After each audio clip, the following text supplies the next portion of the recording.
Des pièces vides, des murs qui ont perdu leur tableau. Bienvenue au musée Ramoma, autrefois la première galerie d'art moderne d'Afrique de l'Est.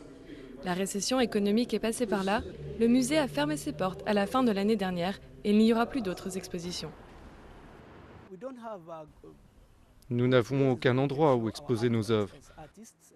Ce musée était le seul espace d'Afrique de l'Est où nous pouvions montrer notre travail, gratuitement évidemment.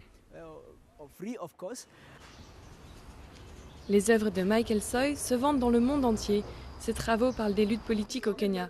Dans cet univers, les hommes politiques sont des chats égoïstes et des cochons cupides. Ce ne sont pas dans les galeries, mais sur Facebook et depuis son studio qu'il vend la plupart de ses œuvres. Pour un pays de la taille du Kenya, et avec le nombre d'artistes que nous avons dans ce pays, nous devrions avoir un musée national et davantage de galeries. Nous avons besoin d'endroits qui considèrent l'art comme une véritable profession. Le studio de Michael se trouve au sein d'une communauté d'artistes, le Konya Trust. Dans le studio voisin, Cyrus Kabiru crée des lunettes de soleil étranges et merveilleuses. Chaque paire est unique et chacune a sa propre histoire. Cette année, il exposera en Europe et aux États-Unis. Denis Muraguri, lui, remet au goût du jour des masques africains traditionnels en utilisant des matériaux de récupération. Ses œuvres se vendent à plusieurs centaines d'euros.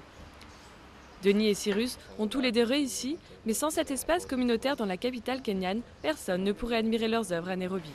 Il existe bien un autre lieu, la galerie Watatu, qui a pignon sur rue depuis plus de 40 ans. C'est dans cette galerie que les artistes les plus en vue d'Afrique orientale exposent, mais elle ouvre peu ses portes aux débutants.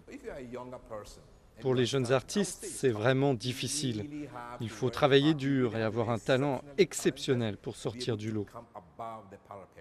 Si certains artistes kenyans arrivent à se faire un nom, la plupart sont obligés en parallèle de se tourner vers l'industrie du tourisme. Ils mettent alors leurs œuvres de côté pour confectionner les traditionnels masques Maasai qui leur permettent de gagner leur vie.